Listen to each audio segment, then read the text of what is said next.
আসসালামু আলাইকুম, কেমন আছেন সবাই? আশা করি ভালো আছেন, সুস্থ আছেন। আমিও আল্লাহর রহমতে ভালো আছি, সুস্থ আছি। আমি আজকে আবার হাজির হয়েছি আপনাদের জন্য নতুন একটু আয়োজন নিয়ে। আজকে আমি করে দেখাবো আপনাদেরকে ফলি মাছের কোপ্তা। চলুন রান্নাটা শুরু করি। প্রথমে আমি করে নিচ্ছি টমেটোর খাটাই। এটা আমাদের এখানকার খুবই জনপ্রিয় একটি খাবার, এটি সবাই খুব পছন্দ করে। এটা রান্নার প্রসেসটা আপনাদেরকে দেখিয়ে দিচ্ছি, খুবই সিম্পল একটা রেসিপি। এর আগের একটা ভিডিওতেও আমি এটা রান্না করেছিলাম। সব কিছু দেওয়া হয়ে গেছে, এখন আমি এটাকে চুলায় বসিয়ে দিলাম। এখন এটাকে আমি ঢেকে রান্না করব।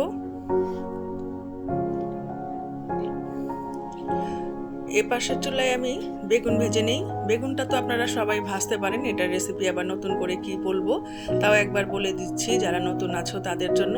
হলুদ মরিচ লবণ মাখিয়ে বেগুনটাকে তেলে ভেজে নিলেই হবে।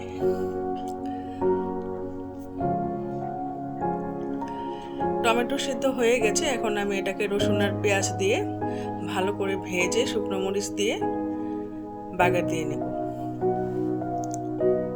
শীতের দিনে এসব খাবার খেতে খুবই ভালো লাগে, খুব অল্প সময় রেডি হয়ে যায়, কিন্তু দুর্দান্ত স্বাদ।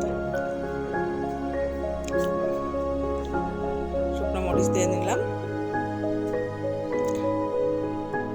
দিয়ে দিলাম টমেটোর খাটাই।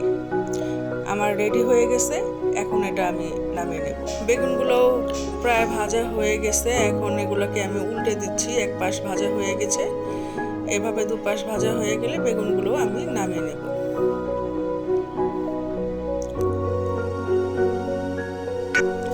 বেগুনগুলো উঠিয়ে নিচ্ছি।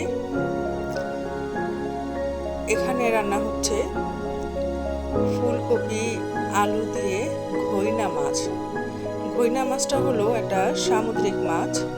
আমার হাজব্যান্ড আবার সামুদ্রিক মাছ খেতে খুব পছন্দ করে। উনি বলে সামুদ্রিক মাছ বাচ্চাদের খাওয়াতে হয়, এ মাছ খেলে বাচ্চাদের অনেক উপকার হয়। একে একে মশলাগুলো সব দিয়ে দিলাম, ভালো করে কষিয়ে নেব।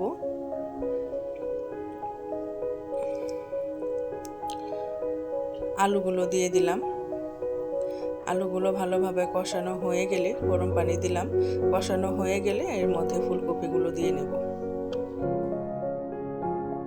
এগুলো দিয়ে নিলাম, ভালোভাবে মশলার সাথে মিশিয়ে নিয়ে একটু গরম পানি দিয়ে নেব।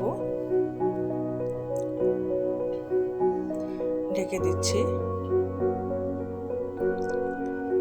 ফুলকপিগুলো প্রায় কষানো হয়ে এসেছে। ফুলকপিগুলো আগেই হালকা করে সিদ্ধ করে তেলে ভেজে নিয়েছি। এখন ভেজে রাখা মাছগুলো দিয়ে দিচ্ছি। মাছগুলোকে আগেই আমরা ভেজে রেখেছিলাম অফলাইনে, এটা দেখানো হয় নাই। গরম পানি দিয়ে দিলাম।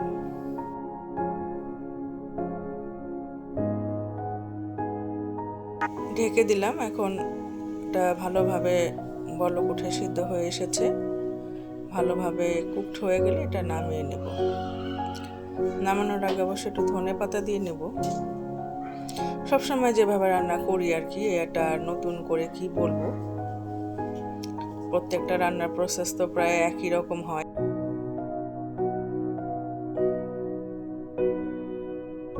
একটু নেড়ে দিলাম, ধনেপাতাগুলো দিয়ে নিলাম।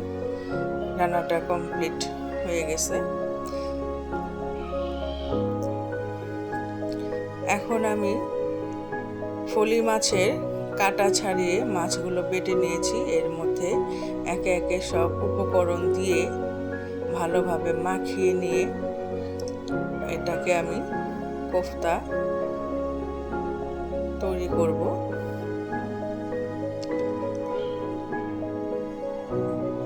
এটা কিন্তু পাটাই করতে হবে, ব্লেন্ডারে এটার কোনো কাজ নাই, ব্লেন্ডারে এটা হবে না। সমস্ত কিছু দিয়ে ভালোভাবে মাখিয়ে এটাকে আবার বেটে নিতে হবে, না হলে মাছের সাথে এটা মিশবে না মশলাগুলো ভালোভাবে।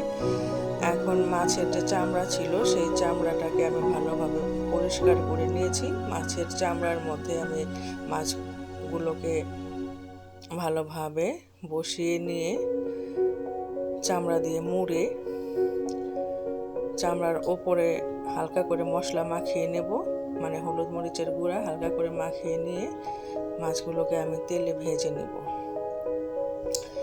এই কোফতাটা কিন্তু প্রচণ্ড টেস্টি হয়, যারা খেয়েছেন তারা বলতে পারবেন, আর যারা নতুন খান নাই, এই রেসিপিটা আগে দেখেন নাই, তারা একবার বানিয়ে খেয়ে দেখবেন কতটুকু এটা টেস্টি হয়। এটা খেলে আর অন্য কোনো কোফতা বা কাবাব আপনাদের কাছে ভালো লাগবে না।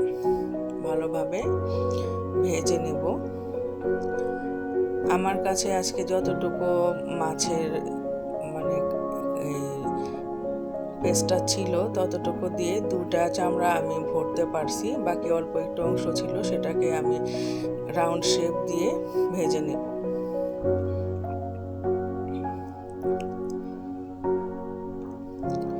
এগুলোকে উঠিয়ে এখন আমি চাকু দিয়ে টুকরো করে আবার তেলে ভাজবো, যেন ভেতরটা খুব ভালোভাবে ভাজা হয়। যে বাকি মাছগুলোকে আমি রাউন্ড শেপ করে ভেজে নিচ্ছি। আপনারা ইচ্ছা করলে চামড়াতে না ভরে এমনিতে রাউন্ড শেপ করে ভেজে ফেলতে পারবেন, সেটা যার যার ইচ্ছা। তবে চামড়াতে ভরে আমরা এটাকে ভাজি, এটা দেখতে ভালো লাগে।